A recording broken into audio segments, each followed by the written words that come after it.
I've certainly never felt more like a rock star than this.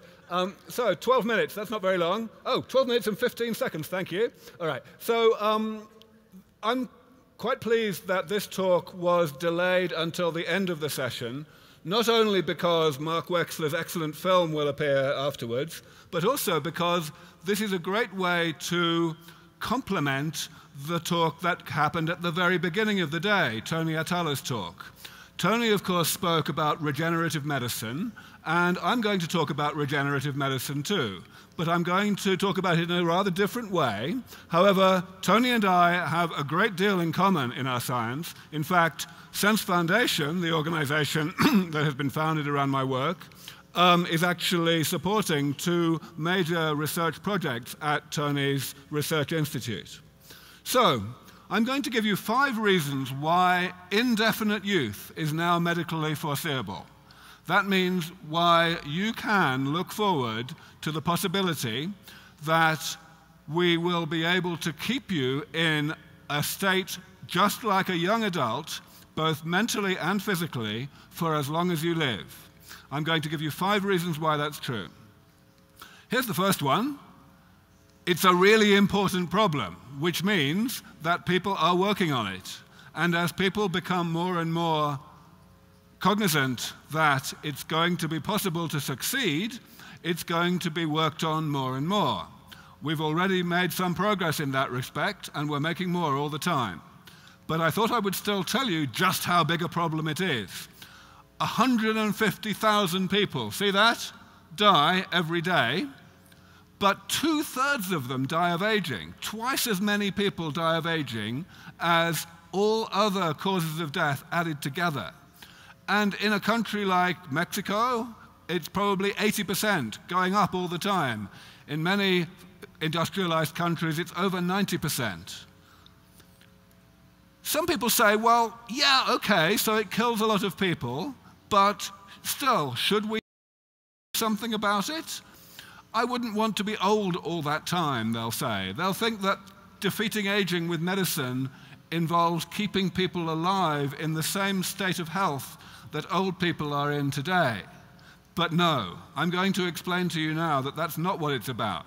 It's about keeping people in a young state of health, just like someone in their 20s or 30s. Other people will say, well, even if I'm young, I wouldn't want to live a long time. I wouldn't want to live a really long time.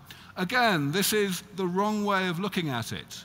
It's like saying, what time do you want to go to the toilet next Sunday? You know, I mean, you obviously don't have an opinion about that because you know you're going to have better information on the topic nearer the time, right?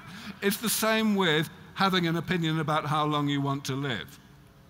People come up with sociological concerns based on the increasing number of people that we might have. But we know nothing about that. We are so far away from having any big increase in the number of people as a result of defeating aging that so many other things are going to change. We just don't know.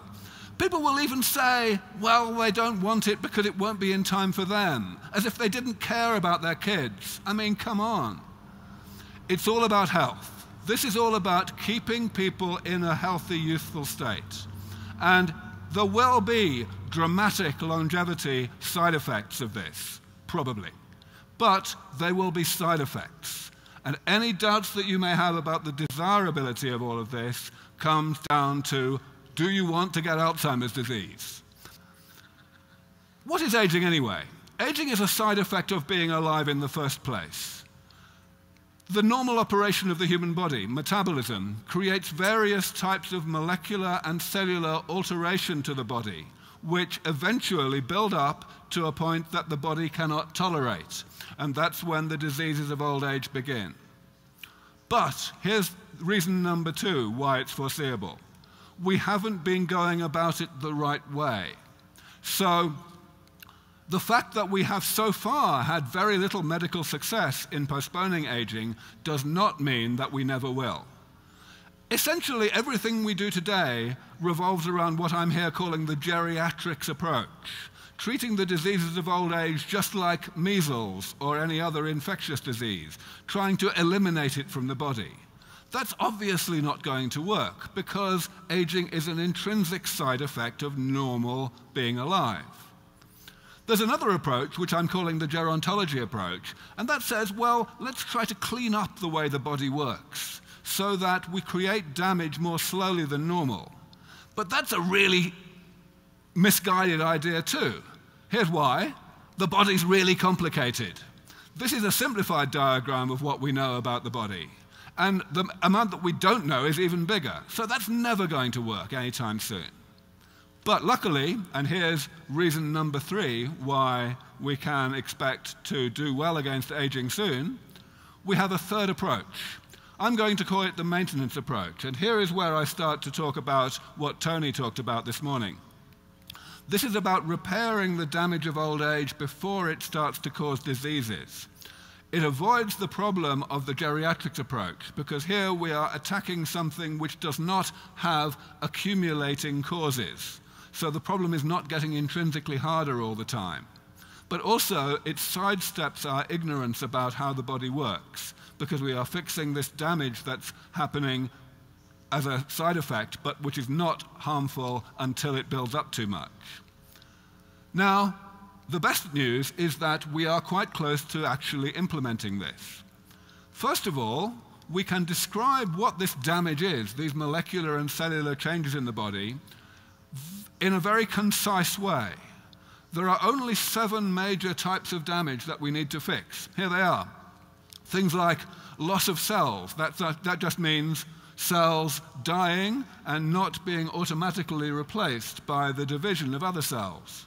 I have not got time in 12 minutes to go down this list and talk about them anymore, but you can see it's a manageable length. This is a good list, and it really is very likely to be correct, because it's been the same list for nearly 30 years now. Furthermore, we can describe how to fix it. This is reason number 4 to be confident. We can describe in quite a lot of detail how to fix these things. I have listed on the left-hand side here the same list as on the previous slide. And on the right-hand side, we have the ways to go about fixing them. These are not just words.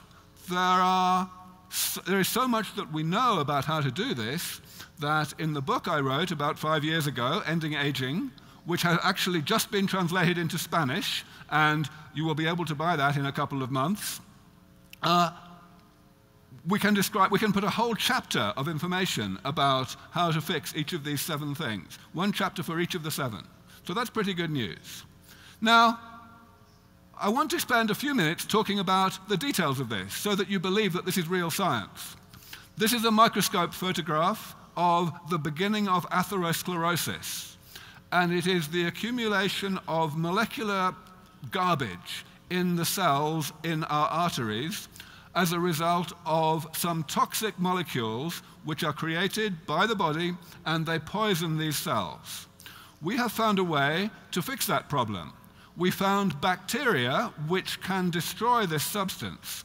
This is what happens if you give that substance to bacteria. Most of them cannot destroy it, but some of them can.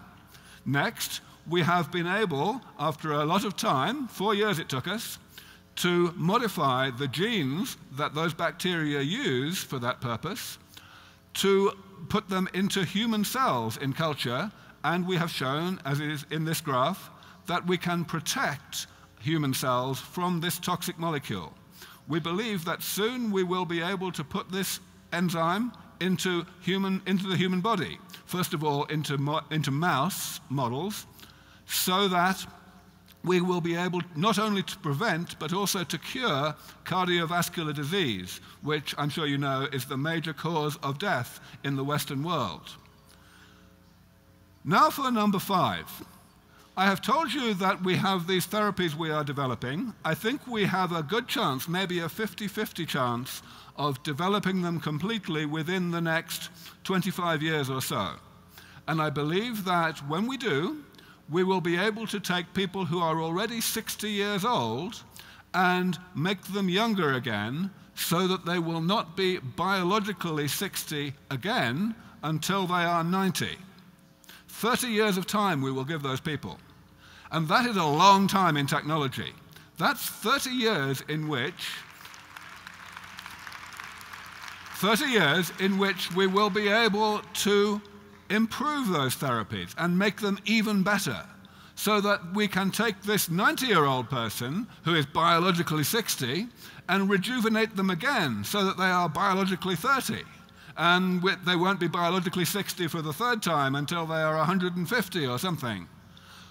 I have given a name to this phenomenon. I call it longevity escape velocity.